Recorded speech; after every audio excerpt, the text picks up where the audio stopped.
Bueno, hermanos, bienvenidos nuevamente al estudio de las epístolas pastorales. Seguimos con la segunda epístola del apóstol Pablo a Timoteo. Y pues terminamos el capítulo 1 la semana pasada y ahora empezamos con el 2. Eh, y bueno, eh, vale la pena mencionar que Pablo fue un trabajador, un arduo trabajador que pues trabajó incansablemente, recorrió miles de kilómetros, se estima que alrededor de 3,000 kilómetros recorrió en un periodo de 2 años, y durante 12 años, 10, 15 años, hizo 3 viajes a 2 continentes, abriendo iglesias, predicando el evangelio en todos lados. Su objetivo era llevar el evangelio a cuanta gente fuera posible, especialmente a los gentiles. Él se dedicó al ministerio de los gentiles, y cuando escribe a los romanos, él mismo dice: desde Jerusalén hasta Ilírico, dice que era una región que se encontraba entre Macedonia y el mar Adriático. Todo, dice, todo lo he llenado del evangelio. Y ahora, no teniendo más campo en esas regiones, quiero ir con ustedes, les dice a los romanos. Imagínense, él ya no encontraba dónde abrir más congregaciones, más iglesias donde predicar el evangelio. Y sabemos que su ministerio pues no era un ministerio fácil. Fue un ministerio bastante difícil, con mucha oposición, con mucho sufrimiento. Y entonces, en el tema de hoy, él pues le está hablando a Timoteo que obviamente tiene que esforzarse, tiene que ser un trabajador duro, fuerte, como siguiendo el ejemplo de su maestro, de su mentor, que era Timoteo. Y de eso se trata. Y pone 3 ejemplos. El apóstol Pablo, mm, muy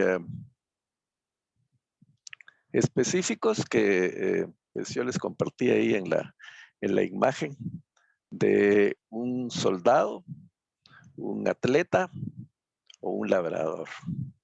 Entonces vamos a empezar leyendo los primeros versículos de, de esta segunda epístola de Timoteo. Si tienen su Biblia ahí a la mano, y me pueden hacer favor de leer los primeros 2 versículos, eh, mientras yo logro pues poner la presentación aquí en pantalla. Pueden leer en cualquier versión. Segunda Timoteo, capítulo 2, versículos 1 y 2.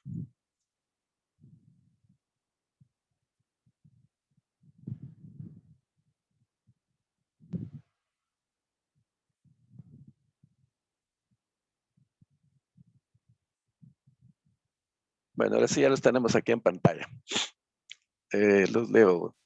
Tú pues, hijo mío, esfuérzate en la gracia que es en Cristo Jesús. Lo que has oído de mí ante muchos testigos, esto encarga a hombres fieles que sean idóneos para enseñar también a otros.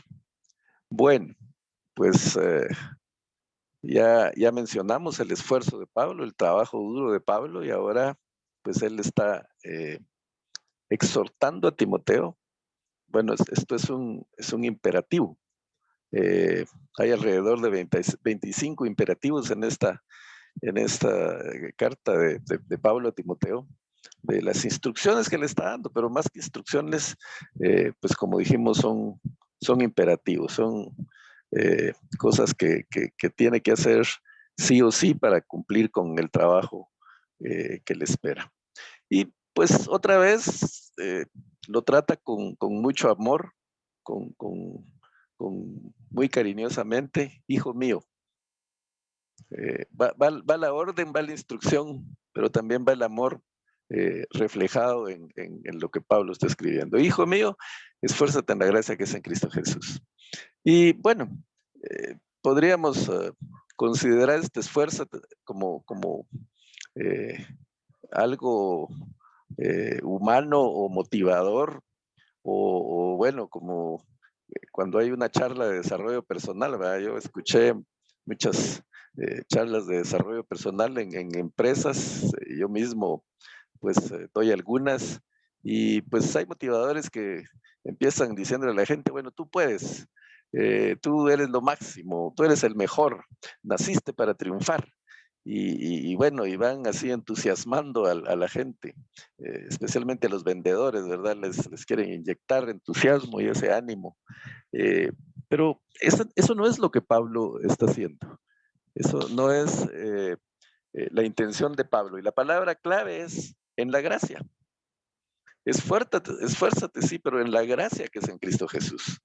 Porque, hermanos, es en la gracia de Cristo, es en la misericordia del Señor, es en la fuerza que el Señor nos da, en donde encontramos, pues, los recursos necesarios para poder hacer el trabajo que Él nos ha encomendado. Nosotros no podemos, por nuestras propias fuerzas, no podemos hacerlo. La misma palabra del Señor, el mismo Pablo dice a los Gálatas, los designios de la carne no se sujetan. Perdón, en Romanos, dice, por cuanto los designios de la carne son enemistad contra Dios, porque no se sujetan a la ley de Dios, ni tampoco pueden.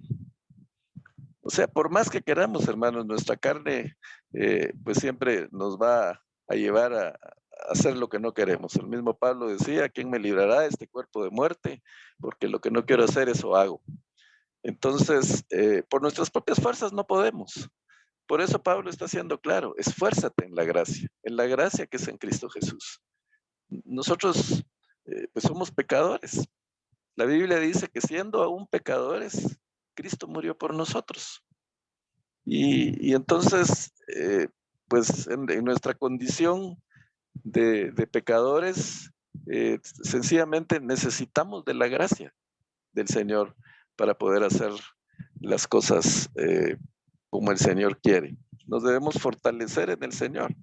¿Y qué necesitamos eh, para, para obtener esa fuerza espiritual? Bueno, para cumplir los mandatos, ya Pablo le dijo a Timoteo, tienes que avivar el don que hay en ti. Ese don de la enseñanza, tienes que perder el miedo. El Señor no te ha dado un espíritu de cobardía, sino de poder, de amor y de dominio propio. Entonces, pero la exhortación sería sin sentido si no, Timoteo no se apoyara en la gracia del Señor Jesús, en el Espíritu Santo, porque la palabra de Dios, Pablo les dice a los filipenses que el Señor es el que produce en nosotros tanto el querer como el hacer. Por su buena voluntad es que Él produce eso. Y más adelante, pues, la famosa frase de todo lo puedo en Cristo que me fortalece, ¿verdad? Entonces, el creyente a dejar de confiar en sus fuerzas, en sus recursos, en sus capacidades, en su sabiduría, en su inteligencia, en su intelecto, en sus talentos. Por supuesto que todo eso nos lo da el Señor, pero necesitamos de su gracia para poder ejercitarlos, para poder ponerlos en práctica.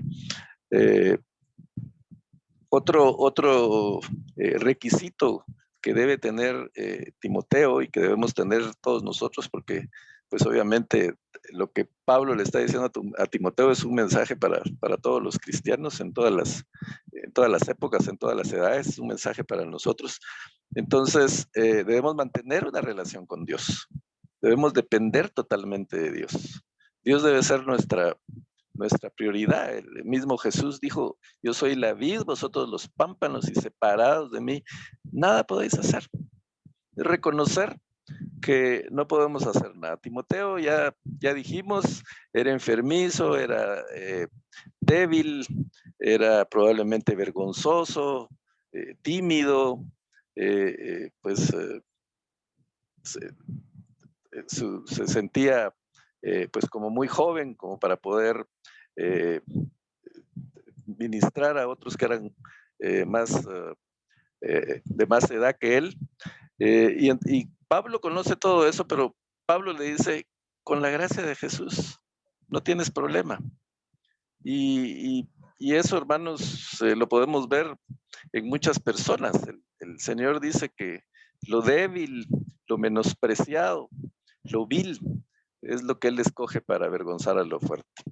Y a mí me llama la atención muchos eh, hermanos, muchos cristianos que pues uno pues a simple vista podría decir que que no tienen la capacidad y sin embargo, pues el Señor los usa de una manera increíble.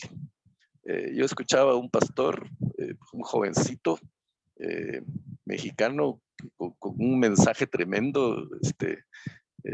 Yo pues aprendo mucho cuando lo escucho y él decía, nosotros somos ratas pecadoras. Y se oye feo el término, dice él, pero es la realidad. Alguien me podrá decir, bueno, yo soy hijo de Dios, yo soy real sacerdocio, pueblo escogido por Dios, nación santa. Sí, de acuerdo a la Biblia, sí, pero si no reconoces tu condición de rata, no vas a valorar la posición que el Señor te ha dado como hijo, como real sacerdocio, como pueblo escogido por Dios. Y es la verdad, si no reconocemos nuestra condición pecadora, pues difícilmente podemos valorar todo lo que tenemos en el Señor. Yo recuerdo en una oportunidad un compañero de trabajo llegó como burlándose a la oficina y contándole a todos los demás. Fíjense que ayer me invitaron a una reunión en una casa, una religión, una reunión de esas de los cristianos, ¿verdad? En donde hacen sus reuniones y sus servicios en la casa. Y pasaron unos de los que llegaron ahí a dar su testimonio. Pero yo no estoy tan fregado como ellos, pues, o sea, es que contaban unas cosas. Yo estoy bien. Yo no he llegado a tanto. ¿Va? Y hay gente así, que no reconoce su necesidad del Señor. Yo estoy bien, yo no le hago mal a nadie, yo hago las cosas correctamente, entonces, pues, aunque no lo digan abiertamente, en el fondo están diciendo, no tengo necesidad de la gracia del Señor. Otra vez a un amigo cristiano lo invitaron a dar un testimonio también en una reunión. Y él me decía, mira, me dice, me invitaron a dar mi testimonio, pero yo no sé qué voy a hablar porque yo estoy bien. Mi vida, pues, es correcta. Yo no tengo de qué testificar. Entonces, con esa mentalidad, hermanos, obviamente no podemos reconocer el poder, la gracia, la misericordia del Señor, esa justificación que Él nos ha dado siendo aún pecadores. Entonces, el mensaje de Pablo es contundente. Esfuérzate, pero esfuérzate en la gracia que es en Cristo Jesús. Es la única manera en que vas a poder hacer el trabajo del Señor correctamente, hacer el trabajo del Señor como Él lo quiere. Porque por tus propias fuerzas, por nuestras propias fuerzas, hermanos, sencillamente no podríamos hacerlo. Y muchos me dicen, es que sí, hermano, yo para poder hablar del Señor o para poder servir en el ministerio, yo siento que me falta mucho. Sí, a todos nos falta, a todos nos cuesta, pero lo importante es obedecer, lo importante es dar el primer paso, lo importante es confiar en el Señor, depender del Señor, entender que Él es el que va a hacer la obra, no nosotros. Él es el que va a tocar los corazones.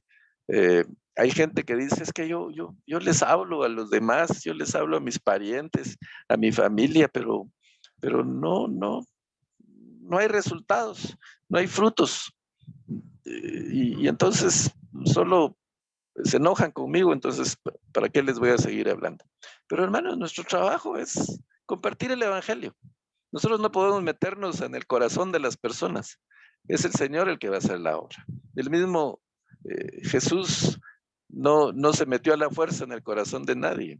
Él hizo muchos milagros, pero lo único que no pudo hacer es cambiar los corazones de la gente que no quiso cambiar. Él lloró sobre Jerusalén. Él dijo, Jerusalén, Jerusalén, que matas a los profetas.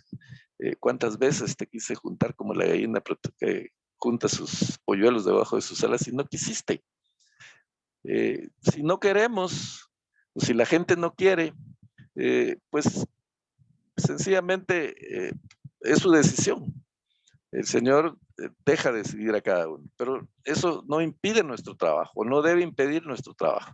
Nosotros debemos compartir el Evangelio.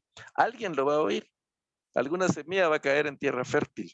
Y con una persona, hermanos, que se salve por el mensaje que nosotros nos hemos dado, pues es una recompensa increíble para nosotros. es realmente estar en la voluntad del Señor. Pero eso lo vamos a poder hacer en la gracia. ¿Y qué tenía que hacer Timoteo? Bueno, le dice, lo que has oído de mí ante muchos testigos, esto encarga a hombres fieles que sean idóneos para enseñar también a otros. ¿Qué había pasado con Pablo? Bueno, conocemos lo que pasó con Pablo. El Señor Jesús le habló directamente a Pablo. Y entonces Pablo se dedicó a predicar el mensaje de Jesucristo, como se dedicaron los demás apóstoles o discípulos, como Pedro, como Juan, como Mateo. Eh, Ellos simplemente trasladaron lo que aprendieron de Jesús, el mensaje de Jesús, y lo trasladaron íntegro, sin alterarle nada. Y eso es lo que Pablo le está diciendo a Timoteo, lo que has oído de mí. Y Pablo tampoco jugaba a la secreta. Eh, el mensaje del Evangelio no es algo que tengamos que compartir así, pero que nadie lo sepa. Te lo voy a decir a vos, pero no se lo vas a decir a nadie. Al contrario, la intención es que pues le hablemos a muchos y en donde sea, en nuestro trabajo, pues si los demás compañeros van a oír lo que le estamos compartiendo a alguien, pues qué bueno que lo oigan. Si se van a burlar, pues está bien, no importa, pero lo importante, hermanos, es hacer el trabajo. Y Pablo había hablado a multitudes, Timoteo lo había acompañado, Timoteo había visto ese trabajo de Pablo, como Pablo no se avergonzaba de hablar ante mucha gente, aún ante las autoridades que lo tenían que mandar a la cárcel. Pablo hablaba y les compartía el Evangelio. Y eso es lo que Pablo pide hacer. En aquella época estaban los gnósticos. Los gnósticos decían que habían verdades que solo ellos conocían, que solo los de su grupo podían tener acceso. En el Evangelio no es así, mis hermanos. El Evangelio es para todos. Hubo un tiempo en que la Biblia estuvo restringida nada más para la iglesia. Solo las autoridades de la iglesia podían leer la Biblia y trasladarle la interpretación a los demás. Pero gracias al Señor, ahora la Biblia, pues todos tenemos acceso a la Biblia. El que quiera poder acceder, pues puede. Y Internet y la tecnología ha ayudado mucho. Ahora en un celular, en una tablet, en una computadora, podemos tener acceso a la palabra de Dios en muchas versiones, en muchos idiomas, y eso es una bendición y pues contribuye a la expansión del Evangelio. Pero eso no nos quita la obligación que tenemos de compartirlo nosotros, de compartir ese mensaje. Y miren cómo va la cadena. Jesús compartió y enseñó el Evangelio a sus discípulos. Y los discípulos se lo encargaron a otros discípulos. Los discípulos de Jesucristo tuvieron a sus propios discípulos que les encargaron el Evangelio. Ahí en la historia pues se habla de muchos, de Policarpo de Esmirna, que era discípulo de Juan, bueno, el de Timoteo, discípulo de Pablo, etcétera, etcétera. Entonces, Jesús, en el caso específico de Pablo, le traslada el Evangelio a Pablo, Pablo se lo traslada a Timoteo, pero le dice, encarga tú también a otras personas, a hombres fieles, que enseñen a otros. Y a través de ese sistema, mis hermanos, el Evangelio ha llegado a nosotros. Esa transferencia de la palabra del Señor de Pablo a Timoteo, de Timoteo a sus discípulos que tuvo, y de esos discípulos a otros discípulos, pues eso ha funcionado así durante 2000 años, y ahora pues la estafeta está en nuestras manos.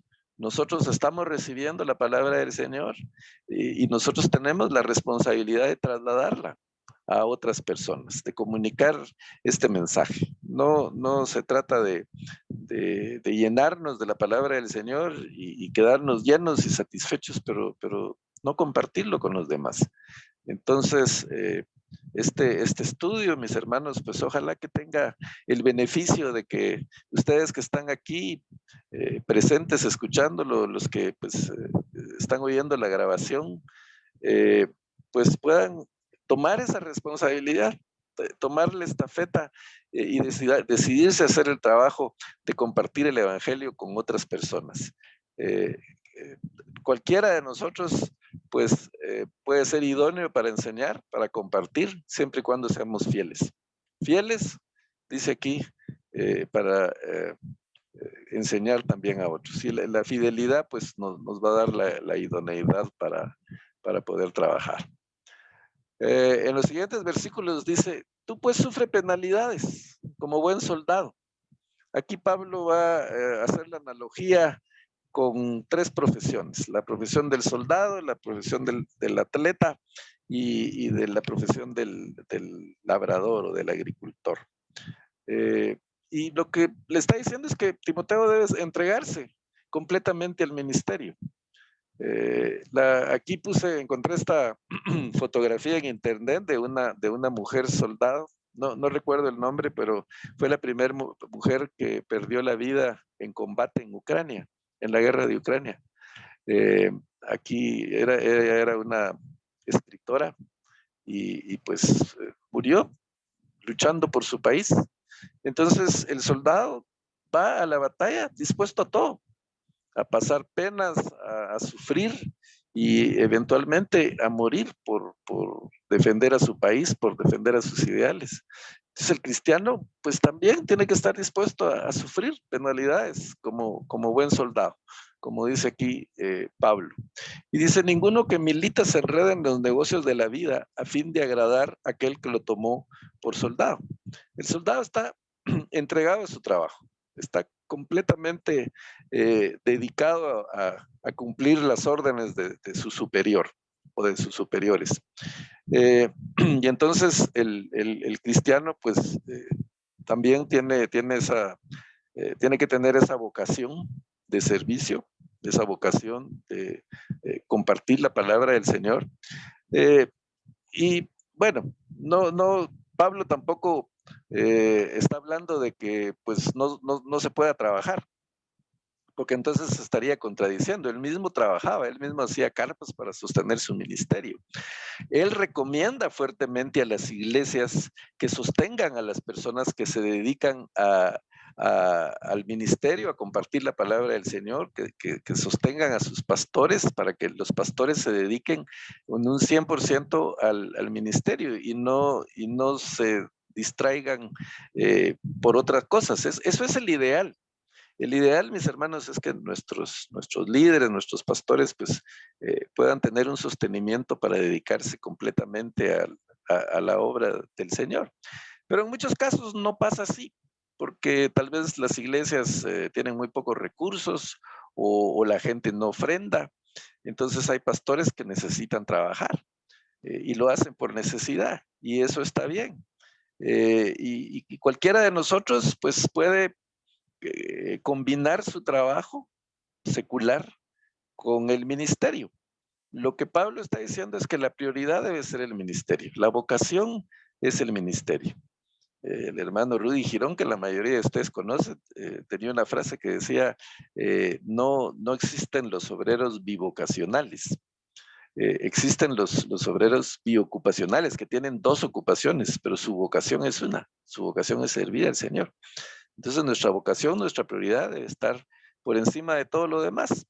Y nuestros pastores pues deben tener la flexibilidad de poder dedicarse al ministerio en un 100%. Hay casos en los que los pastores pierden la visión. Comentaba hace poco un amigo comentando de su iglesia, le preguntaba, ¿qué iglesia asistís? Me dice, pues es la iglesia tal y tal. Mira, me dice, la iglesia es muy bonita, ha venido creciendo, su crecimiento ha sido bastante rápido y ahora el pastor está buscando, quiere comprar un terreno para construir una iglesia, porque pues para que tenga capacidad ya para todos los miembros. El único problema me dice que quiere comprar un terreno de 12 manzanas, porque dice él que va a poner la iglesia, pero ahí va a ser también 400 casas. Y entonces, pues sus principales clientes, ¿va? Para vender a las casas son los hermanos de la iglesia y quiere vender cada casa a 1 millón de quetzales. Entonces, imagínense, mis hermanos, pues ese es un negocio. Ya ese pastor podrá ser muy bueno, logró un crecimiento de la iglesia, pero ya perdió la visión, ya perdió la prioridad, ya se está enredando en los negocios de la vida, ya el ministerio está quedando por un lado. Ya la iglesia no es el objetivo construirla para predicar el evangelio, sino ya la iglesia ese es uno de los recursos o los medios para hacerse millonario. Entonces, hay que tener un equilibrio. El líder cristiano, el pastor, tiene que saber manejar eso, tiene que mantener su enfoque y su prioridad en el ministerio.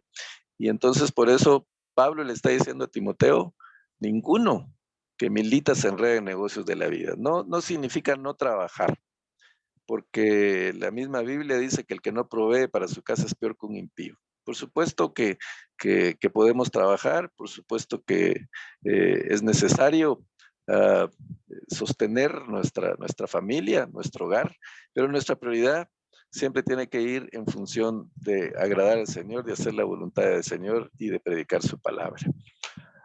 El otro ejemplo que pone Pablo es el de un atleta. Dice, y también el que lucha como atleta no es coronado, sino lucha legítimamente. Entonces, en el soldado vimos el ejemplo de disciplina, sabemos cuán disciplinado debe ser un soldado.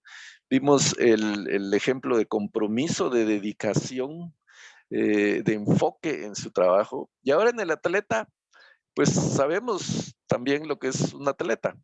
Esta foto de aquí es de este nadador estadounidense que ganó todas las medallas en los Juegos Olímpicos, pero si analizamos cómo lo logró, pues él desde los 7 años dice que empezó a nadar, pero nadaba de espaldas porque le daba miedo meter la cabeza dentro del agua, imagínense ustedes.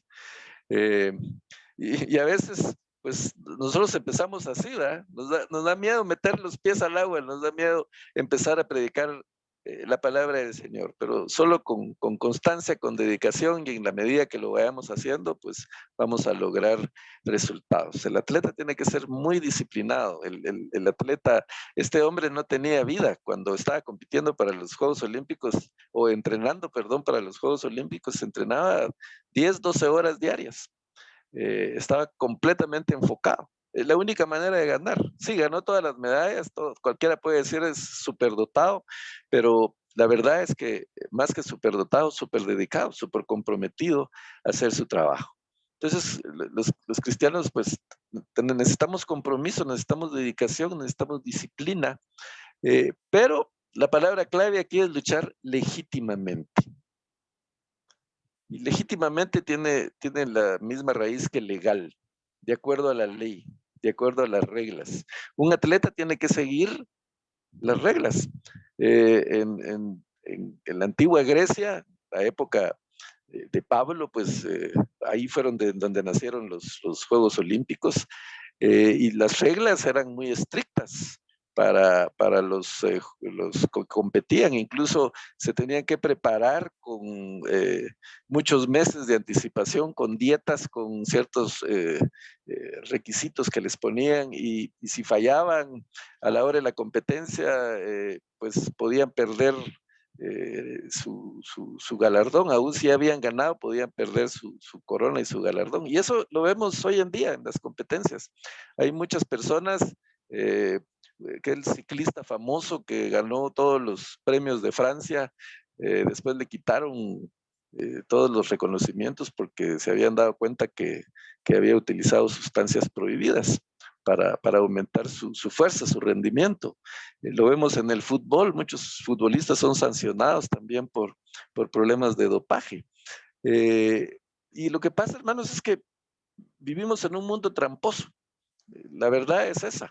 Desde pequeños, los famosos chivos, ¿verdad? El copiar en los exámenes, ahí empieza ya el querer hacer trampa, eh, como el caso de aquel chiste de Pepito, ¿verdad? Que le preguntó, ¿cómo me fue en el examen, profesor? Pues te fue mal, Pepito, le dijo, te anulé el examen. Pero ¿por qué le dices si yo contesté todas las preguntas? Solo una no contesté, todas las demás las contesté. Sí, le dice, todas las preguntas las contestaste, contestaste lo mismo que Paquito. Y la única que no contestaste, Paquito puso esa no la sé y tú pusiste yo tampoco. Entonces te tuve que anular el examen. Y la verdad es que, pues, eh, desde ahí empieza ya la trampa. Y si vamos al deporte, acaban de pasar el Mundial de Fútbol y veíamos ahí gente hacer trampa, futbolistas que se tiran al suelo dentro del área para que les marquen un penalti. Eh, el famosísimo gol de Maradona en los Juegos o en el Mundial de México que lo metió con la mano.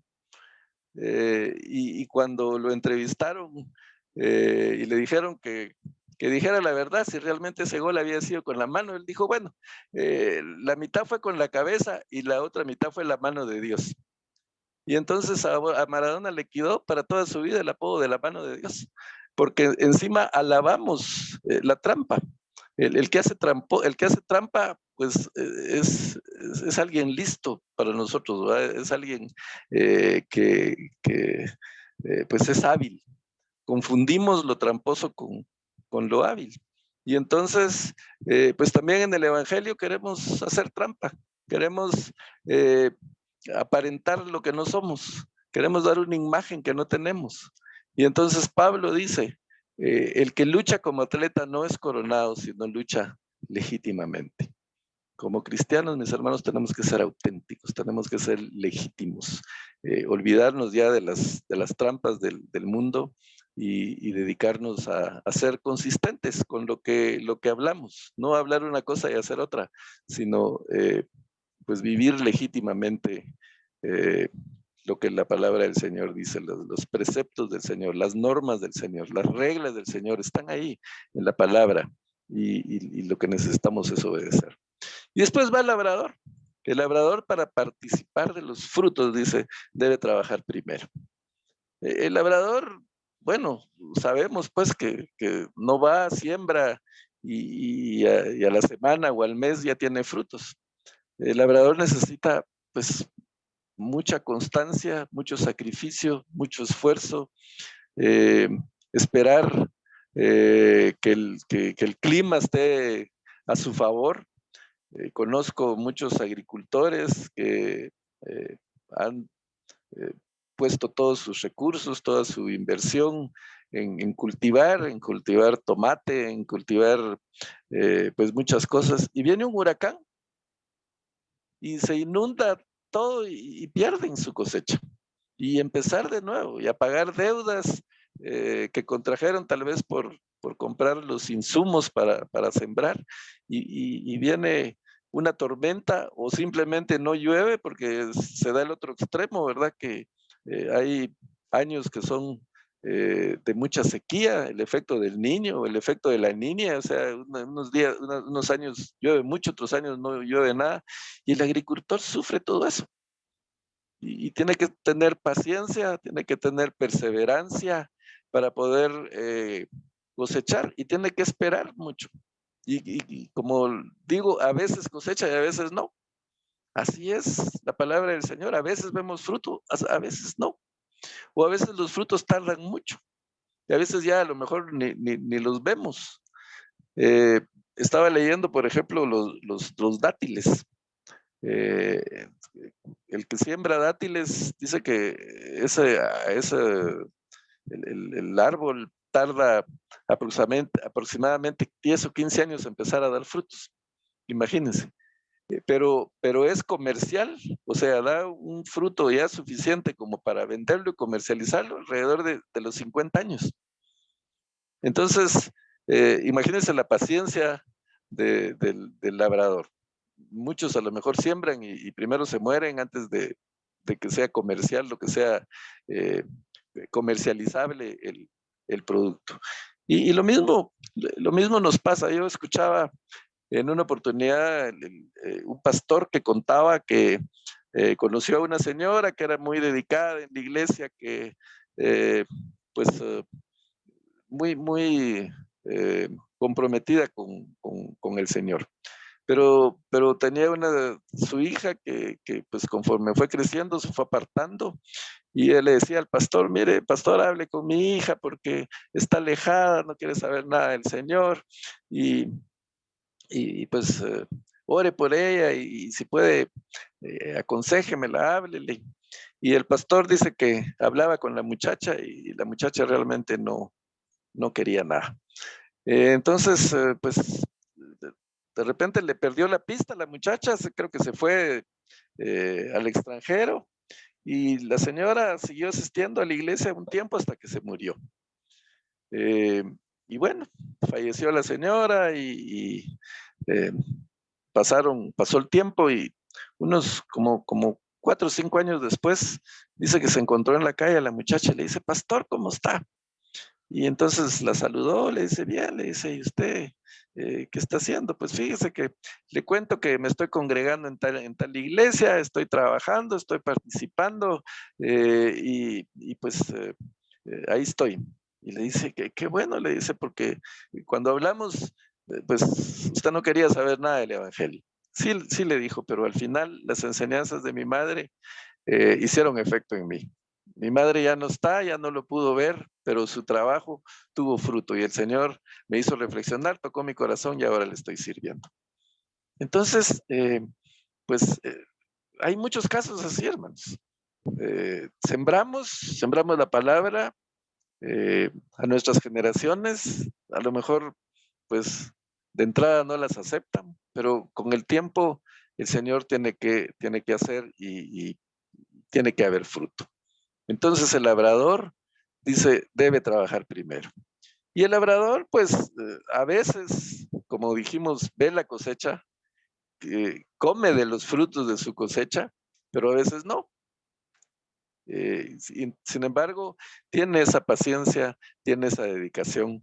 Y cuando sembramos, mis hermanos, cuando sembramos la palabra del Señor, pues también comemos de los frutos.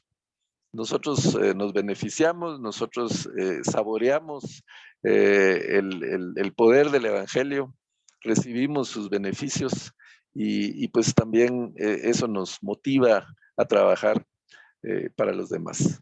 Y en el versículo 7 dice: considera lo que digo, y el Señor te dé entendimiento en todo.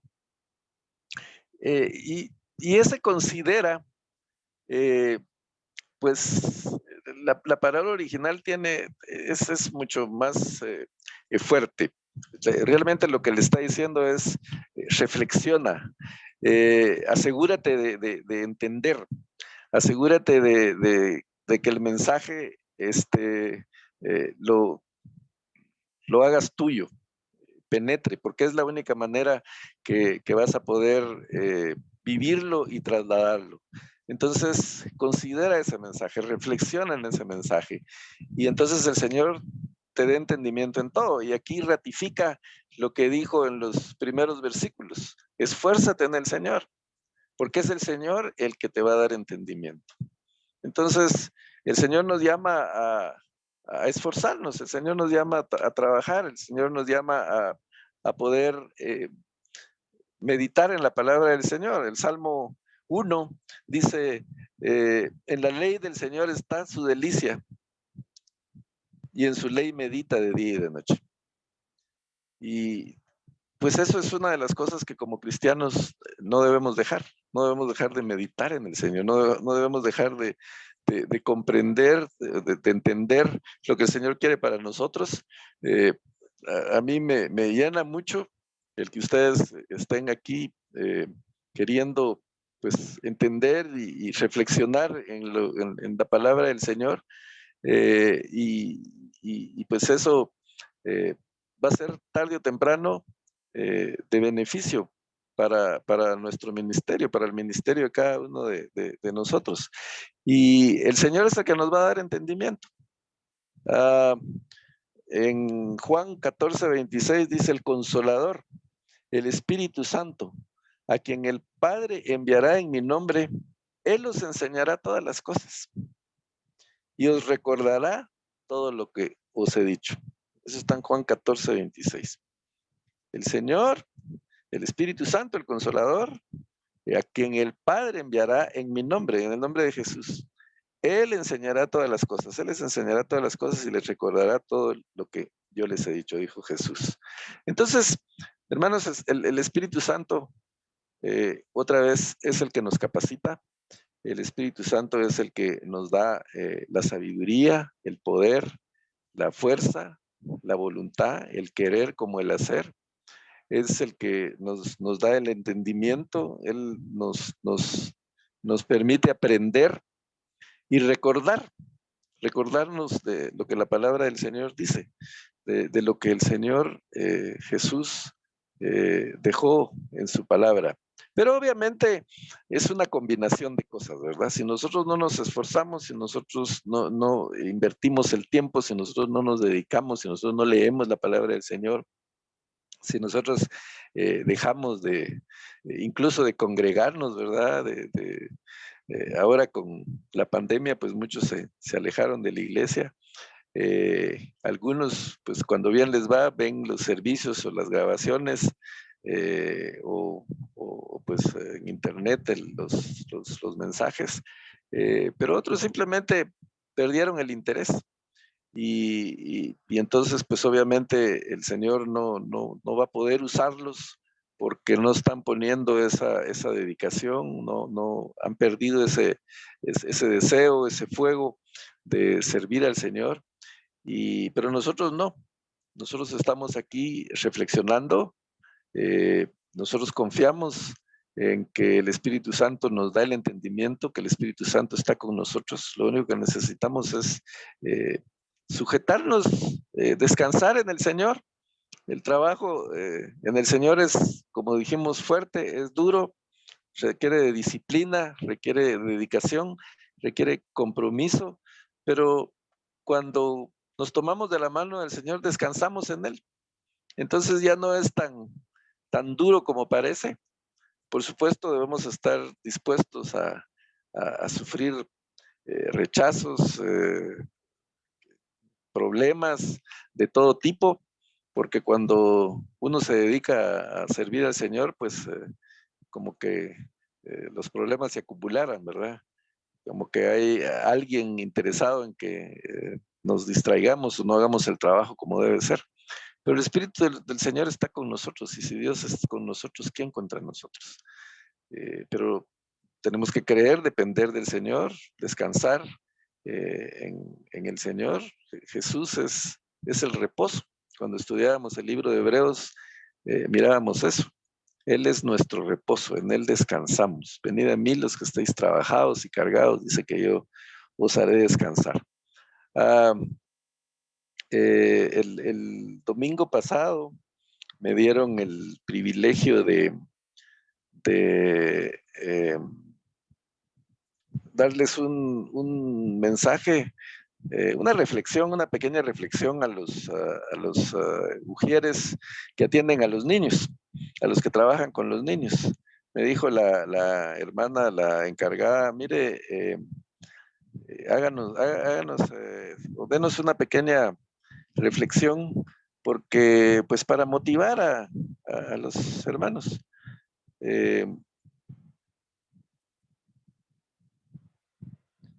Y entonces yo les hablé de lo que era el servicio al Señor y obviamente no podía faltar el ejemplo de Jesucristo. Yo les decía a ellos que pues cuando la mamá de Jacobo y Juan fue con Jesús y le dijo, mira, yo quiero que cuando tú reines, mis hijos se sienten uno a tu derecha y otro a tu izquierda. Obviamente la gente creía que Jesús iba a ser el rey de Israel, pues un rey terrenal. Y Jesús le contesta con aquella frase, el que quiera ser el primero, tiene que servir a los demás. En mi reino, dice, aquí en la tierra los gobernantes pues se enseñorean de las naciones o explotan a los pueblos. Y los altos funcionarios, dice, abusan de poder. Pero en el reino no va a ser aquí, porque el que quiera servir el que quiera ser el primero tiene que servir a los demás, así como yo, dijo Jesús, el Hijo del Hombre, dijo, no ha venido para ser servido, sino para servir y para dar su vida en rescate por muchos. Entonces, pues les hablé del servicio, les hablé de cómo Jesús, en una señal de humildad y de servicio a sus discípulos, les lava los pies. Pedro el primero en oponerse, ¿verdad? Pero Jesús hizo ese acto ahí con ellos y les dice, ustedes dicen que yo soy su Señor y su Maestro. Y dicen bien porque lo soy. Pero entonces, si yo soy su Señor y su Maestro y les he lavado los pies a ustedes, entonces yo lo que quiero es que ustedes se laven los pies los unos a los otros, que se sirvan los unos a los otros. Porque eso ejemplo les he dado, dice, para que así como yo hago, hagan ustedes también. Entonces, les dije eso, pero al final les digo, bueno, yo entiendo que el trabajo de ustedes es un trabajo cansado. Yo también pues, trabajo con mujer y pues nos toca llegar, ser los primeros en llegar a la iglesia y ser los últimos, ¿va? Hasta que se ve el último, podemos irnos y pues hacer otras actividades ahí, a veces hasta nos toca contar las refacciones, hacer cualquier cantidad de cosas, pero les digo yo, el trabajo en el Señor no es en vano, Él sabrá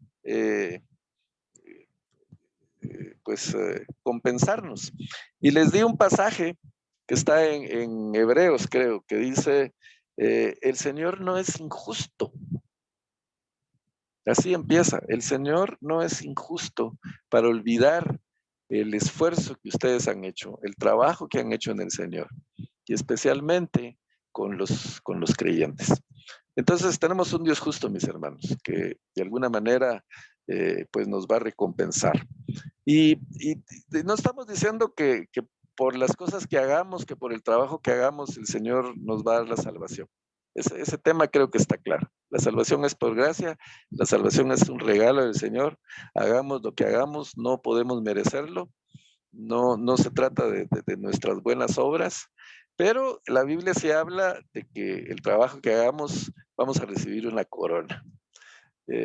Bueno, la Biblia habla de varias coronas, ¿verdad? Porque habla de la corona de justicia, habla de la corona incorruptible, son como 5 coronas que menciona la palabra del Señor. No sé si son 5 coronas o es la misma corona que es una corona de gozo, de justicia incorruptible, etcétera, etcétera. Pero el punto es que hay una recompensa, mis hermanos, porque como dice la palabra del Señor, el Señor no es injusto para olvidar el trabajo, el esfuerzo que nosotros hacemos para servirlo, para compartir su palabra, entonces Él sabrá recompensarlos.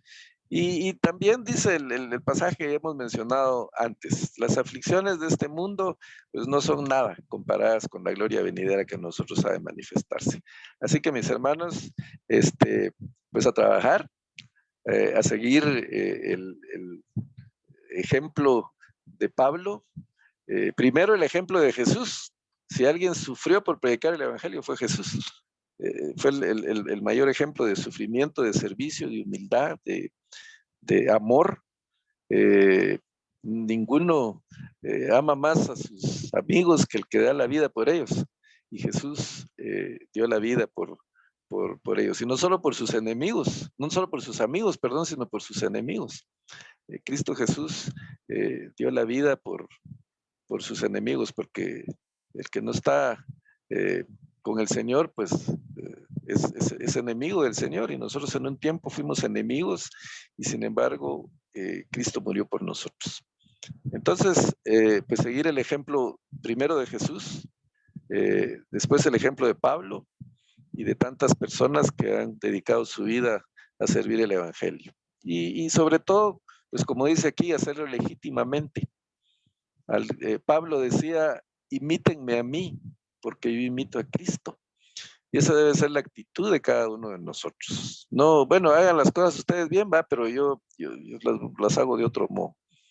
No, ojalá que podamos decir a nuestros hijos, a nuestra familia, a nuestras generaciones, a nuestros amigos, a nuestros hermanos, imítenme a mí y que ellos quieran imitarnos a nosotros, que miren en nosotros el amor de Cristo, eh, pues haciendo su efecto en nuestras vidas.